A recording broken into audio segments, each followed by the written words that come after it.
El Altísimo dentro de nosotros es el íntimo. Hay que amar al íntimo. Hay que adorar al íntimo. Hay que rendirle culto al íntimo. Hay que meditar en el íntimo profundamente. Sumidos en profunda meditación debemos provocar el sueño. Este sueño profundo nos llevará al estado de Samadhi. Entonces no saldremos del cuerpo sin saber cómo, ni a qué horas. Así entramos en los mundos internos. Los sueños son legítimas experiencias internas. Si queremos estudiar una planta, nos concentramos en ella, meditamos en ella, provocamos el sueño y nos dormimos. Entonces en visión de sueños vemos que la planta se convierte en un hermoso niño, o en una bella criatura. Esa criatura es el elemental de la planta. Podemos conversar con ese elemental vegetal. Podemos informarnos sobre las propiedades de esa planta, sobre sus poderes mágicos, etc. El elemental vegetal contestará estas preguntas y así recibiremos información. La meditación despertará nuestros poderes ocultos. La meditación provoca cambios fundamentales en el cuerpo astral. Entonces durante el sueño anormal habrán instantes en que estaremos conscientes, y más tarde podremos decir, estoy fuera del cuerpo físico, estoy en cuerpo astral. Así iremos adquiriendo poco a poco la conciencia continua. Al fin llegará el día en que ya podrá el estudiante utilizar nuestras claves para salirse a voluntad del cuerpo astral. Habrá reconquistado sus poderes perdidos. Durante las horas de sueño todos los seres humanos viajan en cuerpo astral. Los sueños son las experiencias astrales. Debemos aprender a recordar las experiencias astrales. Al despertar del sueño practicaremos un ejercicio retrospectivo para recordar todas aquellas cosas que hicimos durante el sueño. Durante el sueño nuestros discípulos se transportan a las logias blancas. Durante el sueño, nuestros discípulos viajan a remotos lugares. Todos nuestros discípulos deben aprender a interpretar los sueños. Aún los sueños más absurdos son absolutamente simbólicos. Las experiencias internas se interpretan basándonos en la ley de las analogías filosóficas, en la ley de las analogías de los contrarios, en la ley de las correspondencias y en la numerología. El que quiera avanzar en estos estudios debe estudiar incansablemente el libro de Daniel en la Biblia. El sistema de Daniel nos enseña a interpretar las experiencias internas. Capítulo 18. Los tenebrosos se oponen. Los tenebrosos se oponen a nuestras enseñanzas diciendo que todavía no es tiempo de aprender a salir conscientemente en cuerpo astral. Dicen los tenebrosos que a los mundos internos no se debe entrar todavía. Sostienen los tenebrosos que debemos dominar primero el cuerpo físico. Así es como los tenebrosos les cierran las puertas de los mundos internos a la pobre humanidad doliente. Así los tenebrosos cierran las puertas de los mundos superiores a los aspirantes a la luz y después de cerrárselas los esclavizan dentro de sus sistemas intelectuales. En la Edad Media se cerraron las puertas de acceso a los mundos internos. Fue necesario que el hombre se dedicara al mundo físico, para que pudiera hacer conciencia de su propia individualidad. El nirvana tiene épocas de actividad y épocas de profundo reposo. Desde el 19 de febrero del año 1919 a las 3:40 p.m., el nirvana entró en actividad y desde entonces la vida evolucionante inició su retorno hacia la gran luz. En estos instantes resulta extemporáneo cerrar las puertas de acceso a los mundos superiores. Las jerarquías del nirvana luchan en estos momentos por hacer regresar a la humanidad hacia los mundos internos. El planeta Mercurio está saliendo actualmente de una noche cósmica. Los señores de Mercurio están enseñando ahora a los seres humanos a salir conscientemente en cuerpo astral. Conforme el planeta Mercurio vaya saliendo más y más de su noche cósmica, los señores de Mercurio se irán haciendo cada vez más activos. Los tenebrosos se oponen a esta gran ley cósmica diciendo que salir en cuerpo astral es peligroso. Ellos cometen el delito de oponerse a las jerarquías de Mercurio y cierran las puertas de acceso a los mundos internos a la pobre humanidad doliente. En la edad de Acuario todo ser humano sabrá entrar y salir del cuerpo a voluntad. Los tenebrosos se oponen a la gran ley para esclavizar las almas dentro de sus sistemas intelectuales.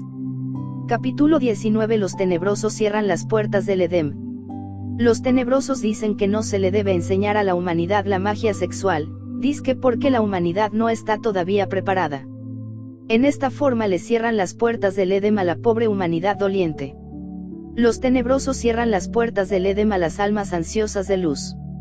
Los tenebrosos, después de decirle al aspirante que la magia sexual es un peligro, entonces los encierran dentro de sus complicados sistemas de respiración. Les cierran las puertas a los seres que sufren y los esclavizan dentro de sus sistemas intelectuales.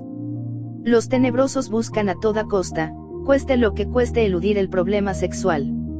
Los tenebrosos odian las puertas del sexo. Antiguamente estaba prohibido divulgar el gran arcano, los que intentaron divulgarlo fueron condenados a pena de muerte. Hoy resulta extemporáneo negarle el gran arcano de la magia sexual a la humanidad. Las generaciones divinas están enseñando la magia sexual para que toda la humanidad pueda regresar al Edén. Empero los tenebrosos se oponen y hacen esfuerzos sobrehumanos por desviar a la humanidad de las puertas del sexo. Los tenebrosos son enemigos de la gran ley. Los tenebrosos defienden la eyaculación seminal. Los tenebrosos desvían a los pobres aspirantes para encerrarlos dentro de sus sistemas intelectuales. Capítulo 20. Las dos puertas cerradas. Con frases sublimes e inefables, los tenebrosos alejan a los pobres seres humanos de las puertas del Edén, diciendo que la magia sexual es peligrosa. Con palabras llenas de dulzura, los tenebrosos dicen que salir a voluntad en astral es peligroso. Así es como los tenebrosos les cierran estas dos puertas de la libertad a estas pobres almas. Los tenebrosos cierran las dos puertas de la felicidad, y luego encierran a sus víctimas entre sus sistemas intelectuales. Estos sistemas están llenos de razonamientos y palabras filosóficas. El intelecto es el arma poderosa que usan los Lucifers para impedir que sus víctimas se escapen del abismo. El abismo está lleno de equivocados sinceros. El abismo está lleno de gentes de muy buenas intenciones. Muchos tenebrosos del abismo son equivocados sinceros. Los tenebrosos creen que con el intelecto pueden conocer a Dios. Nosotros decimos que solo Dios a sí mismo se conoce. Necesitamos abandonar la razón y el intelecto para lograr la unión con Dios. Necesitamos tener mente de niños para lograr la unión con Dios. Necesitamos de la magia sexual para entrar en el Edén.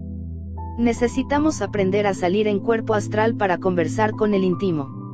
Necesitamos estudiar a los pies del Maestro. Los principiantes deben adormecerse invocando al Señor Jehová y rogándole que los saque en cuerpo astral. El Señor Jehová los sacará del cuerpo. Levántese el estudiante en instantes de estar dormitando, ayúdate que yo te ayudaré. Jehová siempre nos ayuda, ayudémonos nosotros. Capítulo 21. Preparación iniciática. 1. El discípulo que quiera meterse por el camino angosto, estrecho y difícil que os lleva a la luz, tiene que retirarse de todas las escuelas espiritualistas. Esas escuelas están llenas de sublimes delitos. Esas escuelas son jaulas de oro llenas de hermosísimas víboras venenosas. En esas escuelas abundan místicas maldades. Al amparo de la divina frase, fraternidad universal, se cometen los peores delitos previstos en el Código Penal. Nos da dolor decir esto, pero la complacencia con el delito es también un delito. Es tan malo callar cuando se debe hablar, como hablar cuando se debe callar. Quisiéramos callar, pero no solo se paga karma por el mal que se hace, sino también por el bien que se deja de hacer pudiéndose hacer. Así pues no podemos callar esto. Amamos mucho a la humanidad y necesitamos señalar el delito, tocar la llaga con el dedo, para no caer en el delito de complacencia con el delito. Si no dijéramos estas cosas nos echaríamos un horrible karma encima. El karma de los cómplices y cobardes. La verdad, aunque dura, es la mejor amiga. Todas las escuelas, órdenes y logias espiritualistas son jardines deliciosos entre los cuales resplandecen nidos de peligrosas víboras y flores venenosas llenas de aroma. En esas escuelas hay encantos inefables, que nos llevan al abismo. Sublimes teorías que nos pueden conducir al precipicio. Dulces sonrisas que nos llevan a la desgracia. El opio de las teorías es más peligroso que la muerte. Esas gentes están llenas de hipocresía y fanatismo. Los hermanos espiritualistas con una mano abrazan y con la otra clavan en la espalda el agudo puñal de la traición. Los hermanos espiritualistas siempre encubren sus peores maldades con sonrisas y palabras dulcísimas. No tenemos el ánimo de criticar a ninguna persona en particular porque esto no es debido. Hablamos en forma general para bien de la gran obra del Padre. Hemos conocido casos horribles. Conocimos el caso de un tal Ferriere que se hace pasar por Jesucristo, fundó una orden de magia negra y ahora resultó disque uniendo todas las escuelas, órdenes, sectas, credos y logias dentro de la fraternidad universal, cuyo centro resulta ser él, naturalmente. Conocimos otro sujeto que tomó el nombre de KH, para declararse avatara y reunir a todas las escuelas bajo su cetro. Esta clase de sujetos oportunistas fundan logias negras al amparo de la bella frase fraternidad universal. Nosotros no podemos callar esto, porque la complacencia con el delito es también delito. Casi todos los hermanos espiritualistas están totalmente petrificados por el intelecto. Casi todos ellos se quedaron congelados entre las teorías del espiritualismo del siglo pasado y rechazan llenos de orgullo, miedo y soberbia la doctrina secreta de nuestro Señor el Cristo. Así pues, aconsejamos a nuestros discípulos mucho cuidado, es mejor retirarnos de esa clase de caballeros, son peligrosos y perjudiciales. Aquellos que traicionan al Cristo van al abismo. En estos tiempos hay muchos falsos cristos, y los que se afilien a ellos cometen el delito de alta traición. Jesús el Cristo es el jefe de todas las almas, este gran maestro vive en el Tíbet oriental. No olvidéis que entre el incienso de la oración se esconde el delito, mezclado con el perfume de la plegaria se esconde el delito. Los falsos cristos tienen apariencias sublimes. Decir esto es bueno, o esto es malo, resulta cosa fácil, conocer lo bueno de lo malo y lo malo de lo bueno es muy difícil. Las logias negras están llenas de sinceros equivocados, el abismo está lleno de gentes de muy buenas intenciones. Cuando entramos en la verdadera senda de la iniciación todos los hermanos espiritualistas se vuelven contra nosotros. Al Cristo lo crucificaron los espiritualistas de su época. Muchos entran a la senda y luego ya no quieren trabajar para llenar las necesidades de todo ciudadano de bien. Se olvidan esos pobres seres de sus deberes para con la familia, para con el mundo, para consigo mismo. Entonces les oímos decir frases como esta: el dinero es vano, este es el mundo de Maya, la ilusión, no me interesan ya las cosas del mundo, etc. Así fracasan estos pobres discípulos porque no saben cumplir con sus deberes. Así se alejan de la iniciación estos devotos del sendero, precisamente por no saber cumplir con sus deberes de simple ciudadano. Ahora comprenderán nuestros discípulos por qué decimos que entre el incienso de la oración también se esconde el delito. El que entra en la senda debe ser ante todo, un marido ejemplar y un padre ejemplar. Un hijo ejemplar, un ciudadano modelo, un nieto magnífico y un abuelo patriarcal, etc. El que no sabe cumplir con sus deberes de simple ciudadano no puede hallar el camino de los grandes misterios. Muchos discípulos se olvidan de los buenos modales del caballero sincero y honorable y se convierten en verdaderos irresponsables y hasta en peligrosos sujetos. Hombres que nunca habían robado, se volvieron ladrones de libros y de dineros al entrar en la senda. En las escuelas espiritualistas los hermanitos espiritualistas se roban los libros, o los piden prestados y luego no los devuelven, etc. Otros estafan a sus condiscípulos, piden dineros prestados y se los hurtan, etc. A la sombra de la palabra fraternidad se cometen todos los actos criminosos previstos en el Código Penal. Hay quienes se toman dineros ajenos disque para hacer buenas obras. Hay quienes critican al que trabaja disque porque todo eso es vanidad, etc. Así es como los discípulos se cierran a sí mismos el camino que conduce a los grandes misterios. En la senda muchos hermanos adulteran diciendo frases como esta: mi mujer es refractaria a las enseñanzas espiritualistas, la otra que yo tengo está de acuerdo con mis ideas, es espiritualista, es la única con la cual yo puedo practicar magia sexual para realizarme a fondo, etc. y mil frases místicas más, para tapar el delito horrible del adulterio. Así es como los adúlteros se cierran las puertas del templo. Hay muchos hermanos en la senda que usan la magia sexual como pretexto para seducir a muchas ingenuas devotas del sendero. Así es como estos adúlteros místicos se alejan del altar de la iniciación y caen en el abismo. La magia sexual solo se puede practicar entre esposo y esposa en hogares legítimamente constituidos.